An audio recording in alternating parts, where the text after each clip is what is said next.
So the second video, I'm gonna go through the thesis handout 2 that you did, where you had to identify what's wrong with the theses and rewrite them. So hopefully this will help kind of seeing me go through it for those of you who are struggling with it. So just a review of the basic points. A thesis should not contain conflicting ideas. So it shouldn't have two things that oppose each other in the sentence, like all students should be allowed to use cell phones in classes, but they are extremely distracting from other students and the teacher, or something like that, okay? That has two opposites in it. We don't want that. A thesis statement should be narrow enough to support in the paper. So you don't want to have a thesis statement that says, the collapse of Rome was significant to world history. Okay, there's way too much in that to write a paper on, okay? You need to narrow in on something. A thesis should not be an agreed upon fact.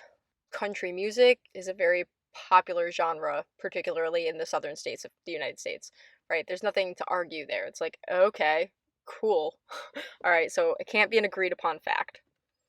A thesis statement takes a position. It doesn't just announce a topic, okay? So it's not just saying, this paper is going to talk about environmental concerns, or this paper is going to talk about the impacts of the pharmaceutical industry. Okay, you're just kind of proclaiming something that the paper is going to talk about, but you don't give a stance or specifically what it's going to be.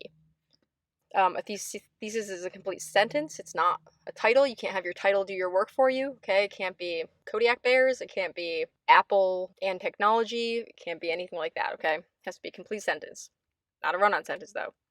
A thesis statement is specific, not vague. So no words like good or best or bad. You wouldn't want like Volkswagens are great cars. Okay, it's way too vague. What do you mean by great? Volkswagens are designed to be extremely safe. That's more specific. You can't just say like great or good or bad or terrible or something like that. You need to be specific about what good or bad or terrible means. Don't make it a because statement, like it's good because. Just say, have the specifics in the sentence. A thesis statement has one main point, so you don't want to have multiple main points in your thesis statement. Streaming media such as Netflix has changed the way that we view television, and social media has changed the way we interact. Okay, that's two main ideas. They don't contradict each other, but there's 2 points in there. It's like, which one is the paper going to be about? It can't be about both. One thesis per paper. And if you want to include both those things, then you make a thesis statement that includes both of them without just kind of listing them. Say we took that example, having smartphones has changed the way we experience the world, whether it's in taking media or communicating with each other. See how it kind of makes it into one big thing, because the overall thing is that the smartphone has changed our world, instead of it being Netflix has changed our world and social media has changed our world. Sorry if that was confusing. A thesis should not list what you're going to talk about, so we don't want those sentences that say, like, list all the main points of the topic paragraphs in the thesis sentence. So we wouldn't want something like, cyberbullying has had detrimental psychological effects because you can't escape it. There's anonymity in posting, and adults aren't made aware. Okay, so you're just listing your 3 reasons in your thesis. We don't want to do that. And it should not be a question. Your thesis is supposed to answer a question, not be a question. All right, so let's go through the handout. The World's Fair in New Orleans was a disaster because of the way the press criticized the way it was run, but it was exciting for little children and had many good food booths. We're just dealing with the errors in the points that we talked about. We're not going to talk about how badly written the actual sentence is. All right, so our main problem is that this thesis has 2 conflicting viewpoints, and it has more than one main point, but it has 2 conflicting viewpoints is our main problem. It's stating that the fair was a disaster, but then it goes on to talk about these positive aspects, like it was exciting for little children and it had good food. So we don't want both of those in there. It seems like you can't make up your mind and you're kind of being wishy-washy, so we don't want to do that. It weakens the thesis, because your reader's going to be like, well, so if you're writing it about how it was a disaster, the reader's going to be like, yeah, but it was exciting for little children and had good food booths. And if you write about how it was good, they're going to go back and say, hey, wait a minute, I thought you said it was a disaster. So you don't want to weaken your thesis. No conflicting viewpoints. So to fix it, first we need to pick a side. All right, so we're going to pick the negative side.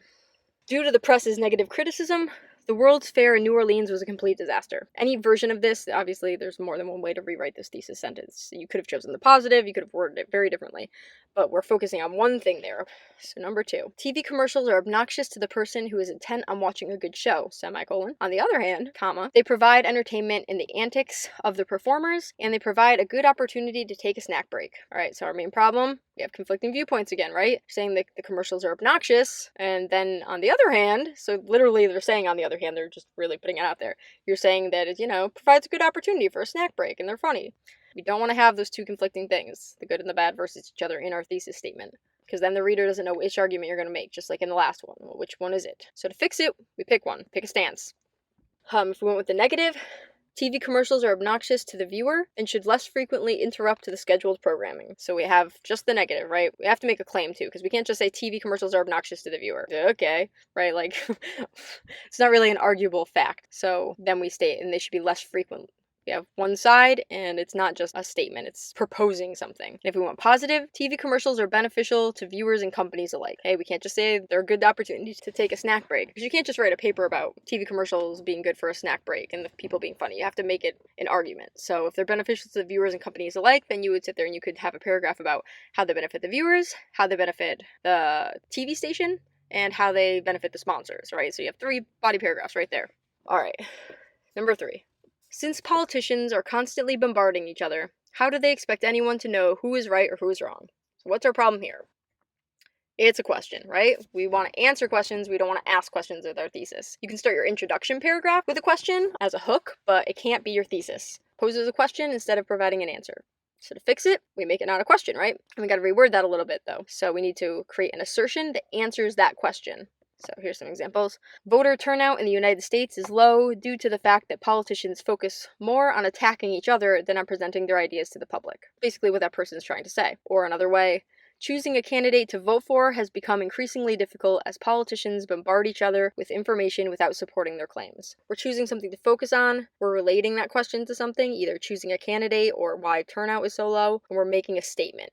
Okay, we're making an assertion. It's something that people could argue against. People could argue that the turnout is low for different reasons and that has nothing to do with it, or they could argue that that's not why it's hard for candidates to vote for, but it's hard because they're so polarizing. So there are assertions that can be argued against, and it's not a question.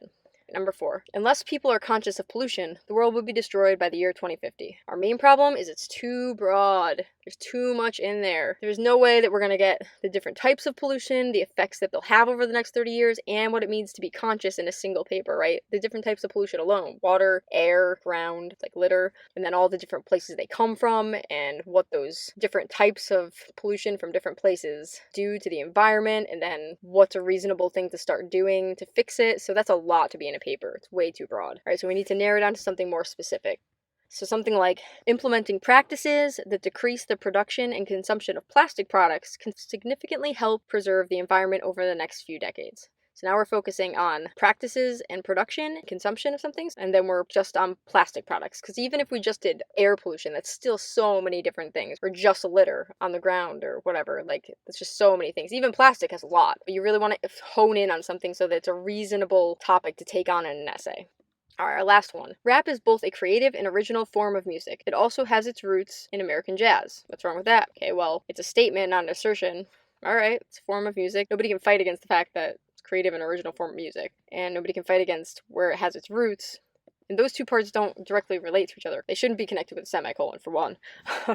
But it's two different things. It's having its roots in American jazz doesn't necessarily connect to being creative and original. To fix it, we need to make an assertion that's arguable. Can't just state something. So our example is, despite rap's rich history, it is undervalued and demonized in our society due to underlying racial tensions. Okay, so now we're saying something that can be fought against, right? People could argue it's not undervalued, it's not demonized, and that there are no underlying racial tensions. I think they'd be wrong personally, but I wrote the thesis sentence. So it takes into account that jazz part, right? Deep history, or its rich history, and the fact that it's creative and original. We get in there that's undervalued and demonized, so it's kind of speaking to those. It can be creative and original, but what about it? Isn't all music creative and original? So it's undervalued and demonized is our assertion, right? And then we have a reason why that we're asserting there too. All right, so hopefully seeing me kind of go through them and show you examples of how to fix them helped a little bit, clarifying what we want a thesis to be and what we don't want it to be. But obviously, those of you who are struggling with it, still email me if there's any specific things that are still confusing you, or if you want extra practice or things like that, okay?